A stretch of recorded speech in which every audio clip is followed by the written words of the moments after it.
ఇక చిత్తూరు జిల్లాకి వెళ్దాం. ఇక్కడ తెలుగుదేశం పార్టీ అధినేత ప్రతిపక్ష నేత అయినటువంటి చంద్రబాబు నాయుడు కుప్పం నియోజకవర్గం నుంచి కూడా పోటీ చేస్తున్నారు. ఇక పొంగనూరు కావచ్చు, చంద్రగిరి ఇలాంటి నియోజకవర్గాలన్నీ కూడా ఇక్కడే ఉన్నాయి. చాలా గొడవలు జరిగాయి. కౌంటింగ్ సెంటర్ల వద్దే ఘర్షణలు చోటు చేసుకున్నటువంటి పరిస్థితులు కూడా మనం చూసాం. సో కాబట్టి ఈసారి ఇక్కడ జరిగేటువంటి కౌంటింగ్ మీద కూడా చాలా మంది దృష్టి ఉంది. ఎలాంటి ఏర్పాట్లు చేశారు, ఏ రకంగా ఇక్కడ కౌంటింగ్ సాగబోతోంది అనేది కూడా మనోహర్ ఏంటి అక్కడ ఈ చిత్తూరు జిల్లా సంబంధించి కూడా అటు తిరుపతి కావచ్చు, ఇటు చిత్తూరు కావచ్చు, ఏ రకమైనటువంటి ఏర్పాట్లు పూర్తి చేశారు? శ్రీహరి, చిత్తూరు జిల్లాకు సంబంధించి 7 అసెంబ్లీ నియోజకవర్గాలకు సంబంధించి ఎన్నికల కౌంటింగ్ ప్రక్రియ అనేది ఎస్వి సెట్ ఇంజనీరింగ్ కళాశాల ఆవరణంలో జరగబోతుంది. ఇందుకు సంబంధించినటువంటి పకడ్బందీ చర్యలు కూడా అటు జిల్లా యంత్రాంగం కావచ్చు, అదేవిధంగా పోలీసు యంత్రాంగం కావచ్చు చేపట్టినటువంటి పరిస్థితులు. అంటే గతంలో ఏ ఎన్నికల కౌంటింగ్లో కూడా ఇంత భారీ సంఖ్యలో పోలీసులు భద్రత ఏర్పాటు చేసినటువంటి పరిస్థితి లేదు. కాకపోతే ఈసారి పోలింగ్ సందర్భంగా కావచ్చు, అనంతరం కావచ్చు చోటు చేసుకున్నటువంటి అనేక అవాంతరణీయ సంఘటనల నేపథ్యంలో పోలింగ్ ప్రక్రియ తర్వాత కౌంటింగ్ ప్రక్రియను ప్రశాంతమైన వాతావరణంలో నిర్వహించేందుకు యంత్రాంగం అన్ని కూడా సిద్ధం చేసినటువంటి పరిస్థితులు. ఎందుకంటే మాజీ సీఎం చంద్రబాబు నాయుడు ప్రాతినిధ్యం వహిస్తున్నటువంటి కుప్పం నుంచి పోటీ చేస్తున్నారు. అదేవిధంగా మరోవైపు పెద్దిరెడ్డి రామచంద్రారెడ్డి పొంగనూరు సొంత నియోజకవర్గము, మరోవైపు నగిరి మంత్రి రోజా సొంత నియోజకవర్గం, అదేవిధంగా చంద్రగిరి నియోజకవర్గంలో అల్లర్లు చోటు చేసుకున్నటువంటి నేపథ్యంలో ఇక్కడ ఎన్నికల కౌంటింగ్ ప్రక్రియను గట్టి భద్రత నడుమ ఏర్పాటు చేసేందుకు జిల్లా పోలీసు యంత్రాంగము ప్రత్యేకమైన చర్యలు కూడా తీసుకోవడం జరిగింది.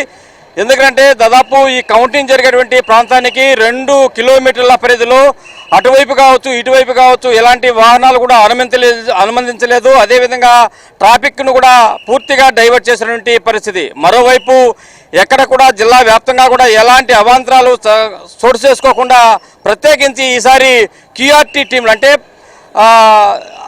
క్విక్ రియాక్షన్ టీంలో కూడా ఏర్పాటు చేసినటువంటి పరిస్థితి. ఈ వాహనాల్లో ప్రత్యేకించినటువంటి మొబైల్ కెమెరాలు కూడా ఏర్పాటు చేసి అవన్నీ కూడా రికార్డు చేస్తున్నటువంటి పరిస్థితి. ఎందుకంటే ఏదైనా అవాంతరీయ సంఘటనలు జరిగినటువంటి వెంటనే ఆ ప్రాంతాలకు ఆ టీంలు వెళ్ళి వాహనాల్లో అక్కడికి చేరుకుని అక్కడ జరుగుతున్నటువంటి అల్లార్లను నియంత్రించేందుకు ఈవేళ ప్రత్యేకించిన చర్యలు కూడా చేపట్టినటువంటి పరిస్థితి. మరోవైపు 4 అంచెల భద్రతను కూడా ఏర్పాటు చేసినటువంటి పరిస్థితి. ఎందుకంటే ఇక్కడ ఆర్వీఎస్ ఇంజనీరింగ్ కాలేజీ కావచ్చు, అదేవిధంగా ఎస్వి సెట్ ఇంజనీరింగ్ కాలేజీ కావచ్చు, ఈ 2 కూడా ఒకవైపు తిరుపతి కావచ్చు, మరోవైపు చిత్తూరు టౌన్కు సరిహద్దులో ఉన్నటువంటి నేపథ్యంలో ప్రజలు కూడా ఎక్కువగా ఈ ప్రాంతంలో తిరగనీయకుండా ఎక్కువగా భద్రత ఏర్పాటు కూడా తీసుకున్నటువంటి పరిస్థితి. మరోవైపు చంద్రగిరిలో కూడా ప్రత్యేకించినటువంటి చర్యలు కూడా తీసుకున్నటువంటి పరిస్థితి అయితే మనకు స్పష్టంగా కనిపిస్తుంది. దాదాపు 3 డిఎస్పీ స్థాయిలు, 10 మంది సిఐ స్థాయిలు, అదేవిధంగా 3 అడిషనల్ ఎస్పీ స్థాయిలు, అదేవిధంగా ఒక అనంతపురం రేంజ్ ఐజీ కూడా ఇక్కడికి చేరుకుని భద్రతా ఏర్పాట్లను పరిశీలిస్తున్నటువంటి పరిస్థితి అయితే ఇప్పుడు మనకు కనిపిస్తుంది. ఇలాంటి నేపథ్యంలో ఎలాంటి చర్యలు కూడా జరగకుండా గట్టి చర్యలు కూడా తీసుకున్నటువంటి జిల్లా పోలీసు యంత్రాంగం కౌంటింగ్ ప్రక్రియను ప్రశాంతమైన వాతావరణంలో కొనసాగించాలంటే ఒక చర్యలు కూడా చేపట్టిన పరిస్థితి అయితే కనిపిస్తుంది. Right Manohar, thank you Manohar, thank you Venkat, thank you Sunkarna, thank you Ramesh. So మొత్తానికైతే మనం చూస్తున్నాం ఇప్పటికే కౌంటింగ్ కేంద్రాలను రెడ్ జోన్ గా ప్రకటించారు. అక్కడికి ఎవరిని కూడా అనుమతించడం లేదు.